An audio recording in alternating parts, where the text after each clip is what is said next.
Mesdames et messieurs, bonsoir et merci d'être au rendez-vous de cette session d'information sur Canal 3 Bénin. Voici les titres du journal. Du soutien pour le bloc républicain à quelques mois des élections législatives de 2023, le Parti du Cheval Blanc Cabré vient d'enregistrer de nouvelles adhésions à Parakou. Il s'agit notamment des membres de l'ex-parti Union progressiste du 2e arrondissement, ainsi que celle de l'ancien trésorier général adjoint du parti Les Démocrates. Dans ce journal, nous allons suivre les détails sur la cérémonie d'adhésion.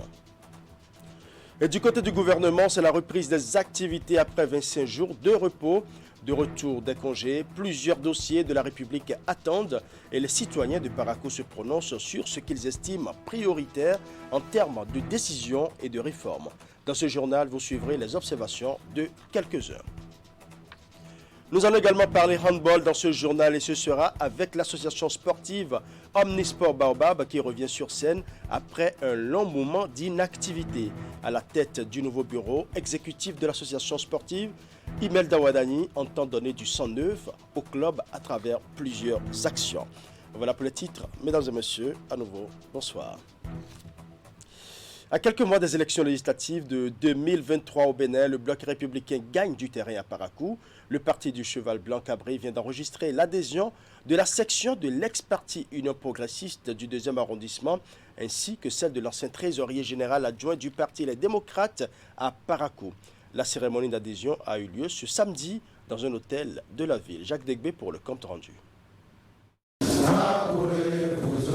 Ils font désormais partie de la famille du bloc républicain et donc de la mouvance présidentielle. Quelques jours après avoir claqué la porte au parti Union progressiste, les désormais ex-membres de la section UP du 2e arrondissement de Parakou viennent de rejoindre le parti du Cheval Blanc et avec eux, l'ancien trésorier général adjoint du parti d'opposition Les Démocrates à Parakou. Il est désormais clair à mes yeux, comme l'eau de roche, que le seul parti qui répond à la vision du chef de l'État est bien ce parti où nous venons de déposer nos colis, c'est-à-dire le BR. Et c'est plus que le point fort qui nous unit, c'est le Bénin.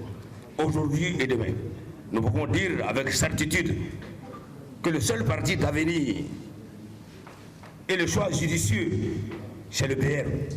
Chers camarades du bloc républicain, nous, jeunes de la cité des Koubourou, citoyens épris de paix, de justice sociale et sociaux du développement du Bénin, saisissons l'occasion de la présente cérémonie pour affirmer solennellement notre adhésion officielle au parti bloc républicain. La cérémonie d'adhésion a connu la présence de leaders du parti bloc républicain, en l'occurrence le maire de la ville de Parakou. En recevant la déclaration de ses adhérents, Inoussa Zimechabi a salué leur clairvoyance. Vous qui avez décidé aujourd'hui d'être avec le parti Cabré, je veux nommer le bloc républicain. Et vous avez fait le bon choix. Il est l'heure que nous puissions aller au grand regroupement.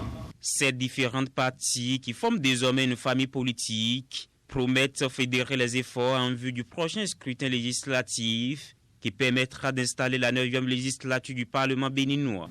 Et nous avons bien envie d'avoir assez de représentants à l'Assemblée nationale. Pourquoi pas aller conquérir le pouvoir d'État? Mais seul, ce serait impossible.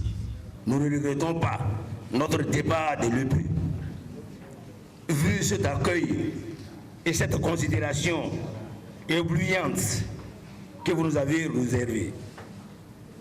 Et nous venons de comprendre déjà qu'ici, on ne peut agir efficacement qu'en travaillant dans le concret. À un peu plus de 4 mois des législatives de 2023, c'est donc un gros coup que vient de réaliser le bloc républicain, déterminé à gagner le maximum de sièges au Parlement. Restons avec le bloc républicain qui continue de s'agrandir avec l'adhésion des ex-membres de l'Union démocratique pour un Bénin nouveau, UDBN. Cette adhésion intervient quelques jours seulement après la démission de l'UDBN au profit de l'Union progressiste. La déclaration d'adhésion a été rendue publique ce samedi dans la commune de Djougou. Suivant.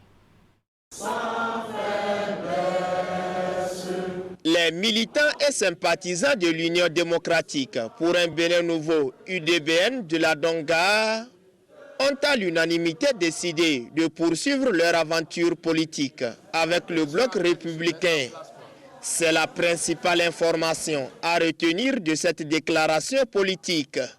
Une déclaration d'adhésion au parti du Cheval Cabré qui intervient au lendemain du divorce acté entre l'UDBN et le BR. Nous, militantes et militants de l'UDBN, après analyse de l'actualité politique et consultation des différents acteurs à la base, décidons de porter notre soutien indéfectible au parti Bloc républicain.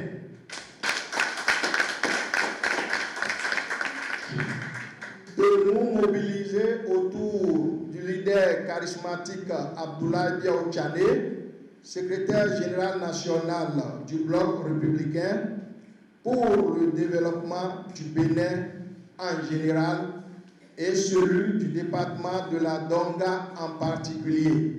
Aux côtés de ces désormais ex-militants et sympathisants de l'UDBN, une délégation de la coordination du bloc républicain dans la 13e circonscription électorale venue leur apporter son soutien. Nous venons d'apprendre que l'UDBN, la section Donga, se réunit ici pour une déclaration dont nous venons de prendre la teneur.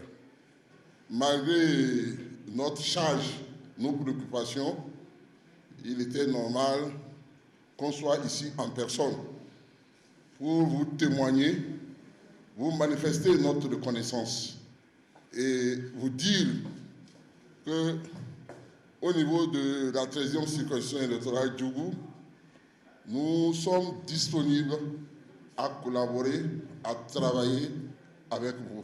Vous nous avez prouvé que le BR est le parti le plus grand du Bénin. Vous nous avez prouvé que vous faites du sérieux et que vous marchez avec les hommes sérieux. Vous nous avez prouvé que vous ne faites pas un pas en avant, deux pas en arrière. Par cette déclaration d'adhésion, le parti du secrétaire général national, Abdoulaye Biao Tchané, s'enrichit ainsi de nouveaux partisans. Il s'engage solennellement à mouiller le maillot aux côtés du bloc républicain lors des prochaines joutes électorales. Et pendant ce temps, le parti Union progressiste Le Renouveau reçoit aussi du renfort. Les femmes amazones de l'Union sociale libérale de Sébastien Ajavon adhèrent désormais à l'UPR. La décision a été rendue publique ce samedi 27 août à travers une sortie médiatique qui a mobilisé des centaines de femmes qui intègrent leur nouvelle formation politique. Cette cérémonie d'adhésion a été parrainée par l'honorable Badirou Aguemon. Reportage. Né des cendres de l'Union progressiste et du Parti du Renouveau démocratique, l'Union progressiste Le Renouveau reçoit la première adhésion officielle et pas des moindres.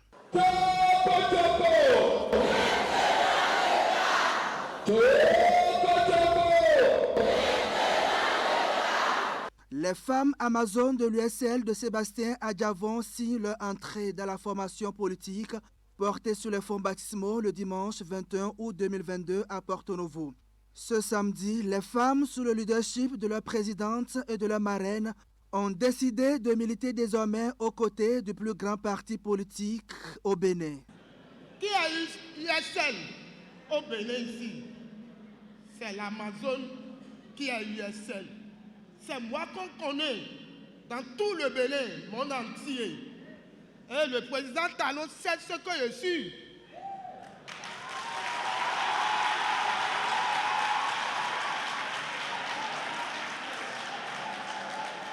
Je salue beaucoup le président Talon. J'ai décidé de soutenir ces femmes amazones parce que le président de la République travaille beaucoup. Il a beaucoup fait pour nous. Il a besoin de soutien. Il a besoin qu'on l'entoure, qu'on l'aide dans ce qu'il est en train de faire, qu'on l'accompagne. Et comme ces femmes ont décidé de s'adhérer au parti, l'UP, le Renouveau, elles ont besoin aussi qu'on les aide, qu'on les soutienne Dans cette salle bien pleine aux couleurs du logo du parti, les femmes amazones ont pris l'engagement d'œuvrer pour l'enracinement de leur nouvelle famille politique, surtout dans les 15e et 16e circonscriptions électorales. À la base de cette mobilisation en faveur du parti Union progressiste Le Renouveau, l'honorable Badirou Aguemon, une importante contribution qu'il apporte à ce parti en vue de son renforcement pour les élections législatives de janvier 2023. Vous avez fait un bon choix. Je dis bien, vous avez fait un bon choix. Et rassurez-vous, désormais, nous serons toujours ensemble. Nous serons toujours ensemble pour mener tous les combats politiques. Merci à vous d'avoir eu la franchise de reconnaître les mérites et le travail de bâtisseur du président de la République, le président Patrice Talon, et de son gouvernement, que je vous prie d'ovationner également. Désormais, vous femmes amazones, vous devrez parcourir monts et vallées pour que définitivement le nombre impressionnant de femmes amazones qui a sur toute l'étendue du territoire puisse faire ses formalités d'adhésion individuellement dans le parti Union progressiste Le Renouveau.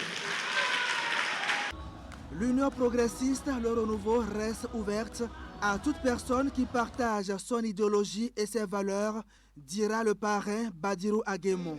Aussi a-t-il invité les femmes amazones, désormais anciennes militantes du parti de Sébastien Adjavon, à plus d'engagement pour imposer davantage l'UPR sur l'échiquier politique national. Je l'annonce en titre, parti en congé depuis le jeudi 4 août 2022, les membres de l'équipe du gouvernement béninois reprennent du service ce lundi 29 août, soit 25 jours pour se relaxer. Ils se sont donc éloignés des dossiers de la République pour se requinquer. Après cette période de repos, quels sont les sujets urgents qui doivent être traités en premier? Notre rédaction s'est intéressée à cette préoccupation à travers des propos recueillis auprès des citoyens à Parakou, la cité des Koboro. Nous allons suivre. Et nous souhaitons d'abord la bienvenue à l'équipe gouvernementale avec à sa tête notre très cher aimé président Patrice Talon. Et vraiment, ça vient à point nommé parce que surtout en tant que transporteur usager de la route, dans la partie septentrionale de notre pays, nous avons beaucoup de difficultés. Il y a des ponts qui sont déjà en dégradation. Et la fois passée, la frontière Niki-Chikandu, qui a eu un peu de réflexion. Après ça, tout récemment, sur la voie de Niki toujours, à la hauteur avant, tout juste avant Niki, il y a un pont qui a cédé et le passage est difficile sur la voie de Guinée. Ainsi de suite par-ci par-là. Dans la partie septentrionale du côté de l'Atakora, c'est la même chose. Donc vraiment, nous attendons de pied ferme le gouvernement à pouvoir aborder rapidement ce sujet, sans quoi le trafic routier sera suspendu. Il est clair que beaucoup de choses attendent l'équipe gouvernementale. Nous savons qu'aujourd'hui, nous sommes à la veille des rentrées des enfants, de la rentrée scolaire des enfants, et nous traversons une période vraiment difficile économiquement dans le pays. D'abord la subsistance alimentaire et aussi les moyens financiers qui aujourd'hui sont des fléaux qui agissent sur la population. Voilà que nous sommes à la veille de la rentrée. Et nous avons eu déjà des problèmes au niveau de l'alimentation. Je vis à Parakou et je sais de Parakou à Malanville, de Malanville à Natitengu, ce qui se passe dans le pays. Donc il est clair que du côté alimentation, il y a d'abord un problème qui va se poser si l'équipe gouvernementale ne nous vient pas en secours. Nous sommes à la veille de la rentrée scolaire et c'est d'avoir un penchant vers les enseignants. Je pense que le gouvernement y pense sérieusement et c'est ce qu'on souhaite afin qu'on ait aussi une rentrée apaisée parce que les enfants vont démarrer bientôt. Et depuis, vous êtes d'accord avec moi qu'il n'y a pas eu de grève, il n'y a pas eu que ce soit le gouvernement, que ce soit aussi les syndicats, et tous mettent le sien afin que tout puisse marcher. Donc nous souhaitons cela toujours à l'avenir, que ça puisse continuer ainsi, afin que réellement nos enfants, comme on a l'habitude de voir, puissent être chaque fois à l'école, pour pouvoir préparer aussi l'avenir de ce pays. Vraiment, on attend beaucoup des 4 prochaines années du gouvernement. Parce qu'en priorité d'abord, il va falloir que les promesses faites à nos travailleurs et pour que plus tard en novembre on puisse trouver une solution pour l'augmentation de la grille salariale, puisse trouver une solution pour qu'il y ait une paix entre le gouvernement et les gouvernés. Secondo, il va falloir que l'école béninoise qui va réouvrir ses classes le 19 prochain puisse avoir vraiment tout ce qu'il faut pour que les résultats soient au-delà même des espoirs que nous y avons mis. Parce que l'année passée c'était déjà bon, mais nous voulons encore plus. Voilà, autant de préoccupations soulevées par les citoyens rencontrés à Parakou. Il faut préciser que même quand les membres du gouvernement étaient en congé, les corps, les structures déconcentrées et décentralisées étaient toujours en activité. La preuve, il y a eu une descente de l'équipe de contrôle de la direction départementale de l'industrie et du commerce du ZOU dans les marchés de la région. Les membres de la délégation étaient accompagnés du préfet Firmin Hermé Couton. Le tour de ville leur a permis de vérifier le prix de cession de plusieurs produits de grande consommation, notamment le blé, le ciment et le riz. Cette descente a aussi été l'occasion, une fois encore, de sensibiliser vendeurs et tenanciers de boutiques et de magasins. Plus de précisions dans ce reportage signé Imet Hélène Amonceau. Encore une descente de l'équipe de contrôle de la direction départementale du commerce du ZOU dans les marchés de la région. La délégation accompagnée par l'autorité préfectorale est allée vérifier les prix de cession de certains produits de grande consommation. Nous avons sillonné quelques boutiques et dépôts de ciment, de vente de farine de blé, de l'huile. Alors, donc nous essayons de comparer, nous interrogeons ou bien nous vérifions le prix de cession de ces produits-là. Et cela nous permet donc de faire la comparaison entre le prix de vente effectué et le prix tel que fixé par le gouvernement. À Abomey, Poïkon, ainsi que les autres communes environnantes, des infractions sont commises dans les boutiques et points de vente. De nombreux vendeurs et gérants de magasins ne respectent pas les instructions données par l'exécutif. La tournée a non seulement permis de vérifier les prix, mais également rappeler les commerçants à l'ordre. Les prix réajustés du riz, de la farine de blé, de l'huile et bien d'autres ont été à nouveau notifiés aux usagers des différents espaces d'échanges commerciaux parcourus. Chez nous ici, le ciment, le prix normal, c'est 14 500. Donc pour le déplacement, l'électricité prend des fois 1500, 2500. Les factures, on fait le déplacement et le montant de tonnes ensemble. Parce que les clients même qui exigeaient ça, pour dire qu'il faut mettre ça ensemble.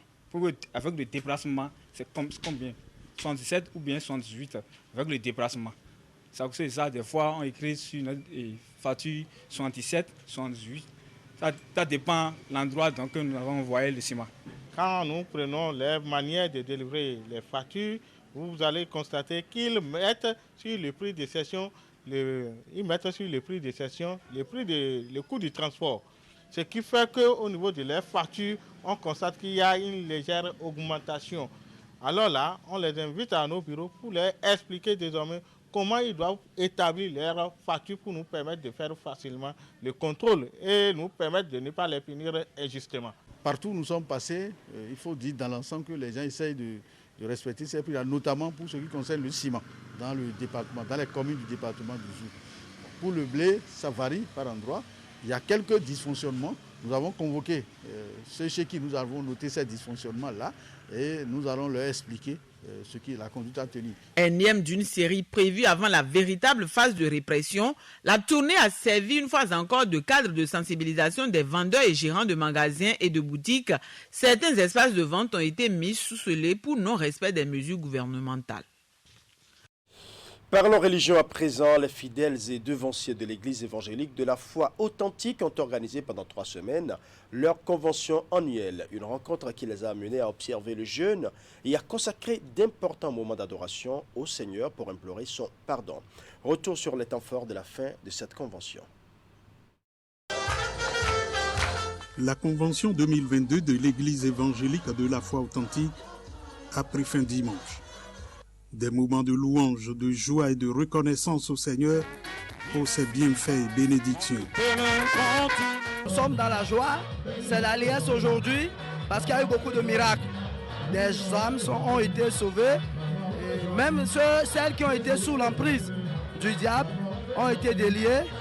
Nous avons reçu le salut de notre Seigneur. Lorsqu'on dit tu donnes ta vie à Jésus, tu dis tes péchés, le Seigneur sauve, il te pardonne au fait, il sauve ton âme. Il y a une puissance qui rentre en toi. Et avec cette puissance, même avec le portable, si tu vas avec quelque chose qui n'est pas bon, la voix de Dieu te parle. Il dit, ma fille, ne fais pas. Pour en arriver là, il a fallu 21 jours de convention ponctuée de jeûnes, de prières, de louanges à l'endroit du Seigneur.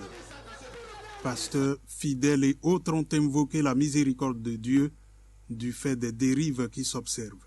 Nous avons mobilisé toute l'Église à se mettre dans un programme de jeûne, à prier pour eux-mêmes, pour qu'ils soient prêts pour le jour de l'enlèvement, pour que la méchanceté puisse diminuer, tout ce qui se passe dans le monde, les guerres, ainsi partout, que Dieu puisse épargner tout cela du monde. Ils sont convaincus que Dieu a exaucé leurs prières et va continuer de le faire, croit fermement le pasteur fondateur de l'Église, Antoine Koumako. Occasion pour lui de former des vœux pour le Bénin. Le Bénin est un pays de Dieu et va demeurer pour Dieu. Et Dieu va ressusciter ce pays. Et toutes ces malédictions qui sont sur le pays, Dieu va les enlever. L'embargo de Dieu qui est sur le Bénin, Dieu va l'enlever. Et mon pays, le Bénin, va connaître la paix. Et on va glorifier, jouir et bénir l'Éternel. Au terme de la convention de 21 jours, une séance de prière a été organisée à l'intention de la nation, de l'Afrique et du monde. Sport à présent, la Confédération africaine des sports Boule a tenu ce samedi à Cotonou sa 8e Assemblée générale ordinaire. Les participants, pour la plupart, pour la grande majorité présidents des fédérations nationales, ont examiné et revisité les statuts de l'organisation. Pour le cérémonial d'ouverture des travaux, le président Idrissou Ibrahima a eu à ses côtés plusieurs personnalités du monde sportif béninois et étranger. Akime Ouseni Seydou pour les détails. Pour un nouvel envol, les emblèmes tout flottants illuminent. Cotonou fascine la douzaine de délégués, tous membres de la KSB et l'honorable Idrissou Ibrahima de la Confédération africaine des sports Boule, au-delà des présents à lui offrir par le président de la Fédération royale marocaine de pétanque, de se réjouir du grand manager, du visionnaire et du baroudeur qu'il représente aux yeux des premiers responsables des fédérations nationales. J'ai été agréablement surpris de voir la participation présentielle de 11 pays, dont le Bénin, ça fait 12 pays. Ça veut dire quoi? Ça veut dire que presque tout le monde est venu. C'est un sentiment d'unité et nous, ça nous émeut. Alhamdulillah, avec notre fédération maintenant, on est avec Idrissou, on est avec la CASB. Et on va faire tous le nécessaire de redonner un soufflet à l'organisation de la CASB. Il est très très courageux parce qu'il a eu le temps il a laissé le temps au temps pour parvenir à ce résultat-là. 2004, Grenoble consacre la KSB refondue et le premier chantier qui titille. Aujourd'hui, la fierté du président à l'occasion de cette 8e Assemblée générale ordinaire fut la recherche de la cohésion et l'unité des acteurs des sports boules et pétanque. En effet, nous avions axé notre priorité sur l'unité de nous tous, comme l'exige la tradition africaine. Notre unité demeure le socle sur lequel nous pouvons bâtir le développement durable des sports boules et pétanque en Afrique. Apparemment, j'ai été entendu. J'en suis extrêmement heureux et je vous en remercie très sincèrement. 2022, Cotonou revisite les tests pour en consacrer de nouveaux en lien avec les directives contenues dans les statuts aussi nouveaux de la Fédération mondiale de boules et de pétanque. Il revient donc de passer au peigne fin les lignes de ces textes, d'en faire nos amendements afin qu'à l'issue de notre Assemblée générale sortent des textes cohérents, lisibles, limpides et bien structurés. Au-delà du canevas tout tracé, l'opportunité de la présence à Cotonou du représentant de la FIPJP a été saisie par le président Idrissou Ibrahima pour confirmer la tenue au Bénin. Mais cette fois-ci, dans la première quinzaine de septembre 2023, de la 50e édition du championnat du monde de pétanque.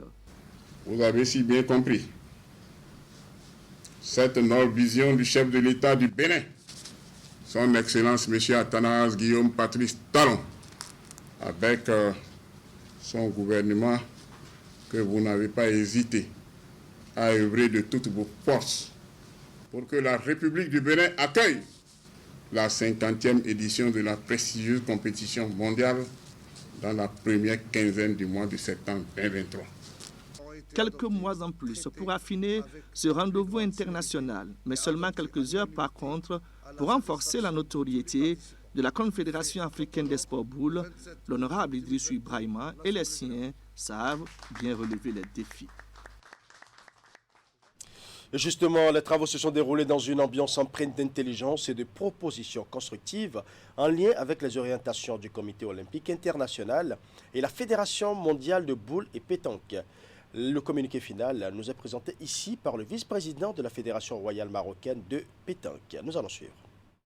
Réunis à Cotonou le 27 août 2022, à la 8e session de l'Assemblée générale de la Confédération africaine des sports boules, KASB, les fédérations nationales de boules et de pétanque, membres de la KSB représentés par leur président ou des délégués du moment daté, ont étudié et amendé les nouveaux textes de la KSB pour leur mise en conformité avec les nouveaux textes de la Fédération internationale de pétanque et jeux provençal et de la Fédération mondiale de boules de pétanque, mais au regard de l'importance des amendements formulés par les membres sur le projet de texte de la KSB, son adoption a été reportée.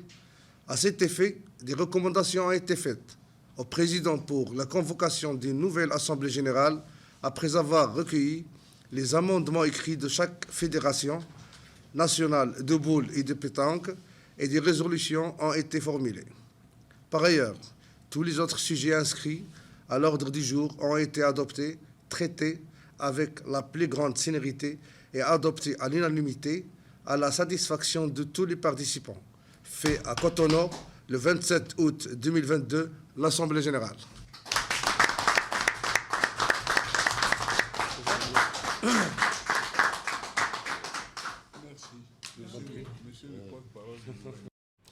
Nous allons à présent parler handball dans la commune de Lokossa, département du Mono, avec l'association sportive Omnisport Baobab qui, après un long moment d'inactivité, revient sur scène avec un bureau exécutif renouvelé.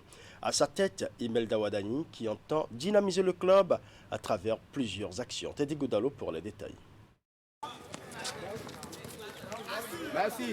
Le handball va bientôt renaître de ses cendres dans la ville de Lokossa à travers l'association sportive Omnisport Baobab. Ce club, longtemps resté inactif, va rayonner grâce à cette femme qui prend désormais sa présidence.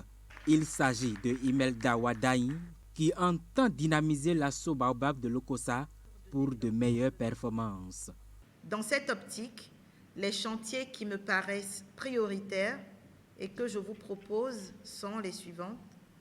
La mobilisation des ressources financières suffisantes pour la mise en œuvre effective de nos objectifs, la création d'une société sportive pour la revitalisation de notre association sportive, cellule de base sans laquelle tout rêve relèverait de l'utopie, une détection active des jeunes pratiquants et leur bonne prise en charge pour assurer la relève à travers un programme tel que Cercle Baobab, et aussi la formation continue des cadres techniques, vecteurs de performance et de progrès.